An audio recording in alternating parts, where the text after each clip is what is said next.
നമസ്കാരം. നമ്മൾ എല്ലാ തടസ്സങ്ങളും പരിപൂർണമായിട്ട് മാറുന്നതിന് വേണ്ടിയുള്ള ഒരു പ്രത്യേക പൂജാകർമ്മത്തിൻ്റെ കാര്യമാണ് പറയുന്നത്.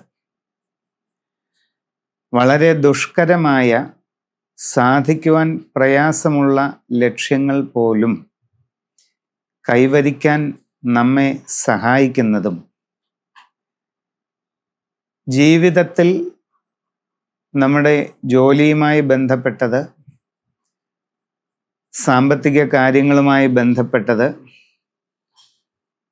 നമ്മൾ നേടിയെടുക്കാൻ ആഗ്രഹിക്കുന്ന ലക്ഷ്യങ്ങളുമായി ബന്ധപ്പെട്ടത്, ജീവിതത്തിലെ വിവിധ ആഗ്രഹങ്ങൾ, ഇങ്ങനെ പല മേഖലയുമായി ബന്ധപ്പെട്ടുള്ള തടസ്സങ്ങൾ നമ്മുടെ ജീവിതത്തിൽ ഉണ്ടാകാറുണ്ട്. ഒരു വിദ്യാർത്ഥിയെ സംബന്ധിച്ച് വിദ്യാഭ്യാസ കാര്യം മുമ്പോട്ട് കൊണ്ടുപോകുമ്പോൾ എല്ലായ്പ്പോഴും ഉദ്ദേശിക്കുന്ന രീതിയിൽ എല്ലാം നീങ്ങണമെന്നില്ല. ചിലപ്പോൾ സബ്ജക്റ്റുകളൊക്കെ മാറിപ്പോയേക്കാം, പല വ്യതിയാനങ്ങൾ വരാം. ഒരു ബിസിനസ്സുകാരന് അയാൾ ഉദ്ദേശിക്കുന്ന പൂർണ്ണമായ നിലയിൽ ഒരേപോലെ തുടർന്നു പോകാൻ ചിലപ്പോൾ പറ്റിയെന്ന് വരില്ല. ജോലിയിലിരിക്കുന്നവർക്കും ഔദ്യോഗിക രംഗത്തെ കാര്യങ്ങൾ പലപ്പോഴും ഉദ്ദേശിക്കുന്നത് പോലെ നടക്കണമെന്നില്ല. പല ബുദ്ധിമുട്ടുകളും ഇതിൻ്റെ അകത്തൊക്കെ വരാം. ജീവിത കാര്യങ്ങൾ, വസ്തു സംബന്ധമായ കാര്യങ്ങൾ, ഇടപാടുകൾ, കൂടാതെ പ്രണയം, വിവാഹ ജീവിതം, ഏതെല്ലാം മേഖലകളാണ് ഒരു മനുഷ്യന് ചിന്തിക്കാനുള്ളത്. ഈ മേഖലകളിലെല്ലാം വരുന്ന പലതരത്തിലുള്ള തടസ്സങ്ങൾ മാറാൻ ഏറ്റവും ഫലപ്രദമായ ഒരു മാർഗമാണ് സിദ്ധിവിനായക പൂജ. ഈ സിദ്ധിവിനായകൻ ആരാണ് എന്നുള്ളത് നമ്മൾ ചിന്തിക്കുമ്പോൾ മഹാഗണപതിയുടെ ഏറ്റവും ശക്തമായ ഒരു ഭാവമാണ് സിദ്ധിവിനായകൻ. ധ്യാനരൂപം പറയുമ്പോൾ നടുക്ക് ഗണപതിയും സിദ്ധി ബുദ്ധി എന്ന രണ്ട് ശക്തികൾ ഇടത്തും വലത്തുമായിട്ട് സ്ഥിതി ചെയ്യുന്ന രൂപത്തിൽ ധ്യാനിക്കപ്പെടുന്ന ദേവനാണ് സിദ്ധിവിനായക സ്വാമി. ധ്യാനരൂപത്തിൽ അങ്ങനെ പറയുമെങ്കിലും ആദിവിനായക പെരുമാൾ എന്നറിയപ്പെടുന്ന മഹാഗണപതി ഭഗവാന്റെ രണ്ട് വിഭൂതികളാണ് സിദ്ധിയും ബുദ്ധിയും എന്ന് ശാസ്ത്രം പറയുന്നു. ഗണപതിയുടെ അപൂർവങ്ങളായ രണ്ട് വിഭൂതികൾ അഥവാ ശക്തികളാണ് സിദ്ധിയും ബുദ്ധിയും.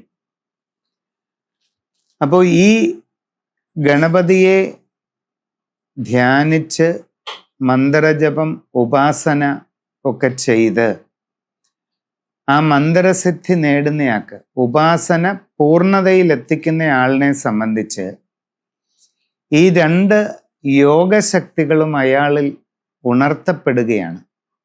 സിദ്ധിവിനായക സ്വാമിയെ ആരാധിച്ച് അതിൻ്റെ പൂർണ്ണതയിലെത്തുന്ന ഒരു മനുഷ്യന് സിദ്ധി ബുദ്ധി എന്ന രണ്ട് യോഗശക്തികൾ പൂർണ്ണതയിൽ എത്തിച്ചേരും. അപ്പോൾ അസാധാരണമായ മന്ത്രവൈഭവം അദ്ദേഹത്തിന് കൈവരും. അതോടൊപ്പം അപൂർവമായ പ്രജ്ഞ, മേധാവിത്വ ഗുണം, ബുദ്ധിവൈഭവം ഇതെല്ലാം ഉണ്ടായി വരും.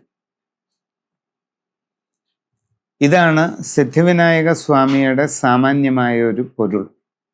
ഈ സിദ്ധിവിനായക പൂജ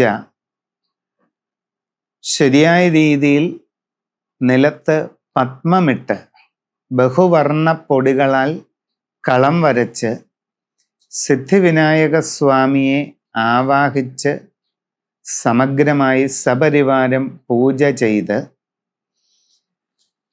കർമ്മസമർപ്പണം ചെയ്യുന്നതായാൽ നിങ്ങൾ ജീവിതത്തിൽ അഭിമുഖീകരിക്കുന്ന വിവിധങ്ങളായ മേഖലകളിൽ നിങ്ങൾക്ക് അനുഭവപ്പെട്ടുകൊണ്ടിരിക്കുന്ന തടസ്സങ്ങളും വിഷമങ്ങളും എല്ലാം പരിപൂർണമായിട്ട് മാറി നിങ്ങൾ ആഗ്രഹിക്കുന്ന ഫലം നിങ്ങൾക്ക് ലഭിക്കാനുള്ള എല്ലാ സാഹചര്യവും ഉണ്ടാകും. നിങ്ങളുടെ നക്ഷത്രമനുസരിച്ച് നല്ല നക്ഷത്രവും തിഥിയും ഒക്കെ നോക്കി ശുഭദിനം നിശ്ചയിച്ച് ആ ദിവസം നിങ്ങളുടെ ഗൃഹത്തിൽ ഈ സിദ്ധിവിനായക പൂജ വ്രതത്തോടുകൂടി നിങ്ങൾ ചെയ്യുകയാണ് വേണ്ടത്. നമസ്കാരം.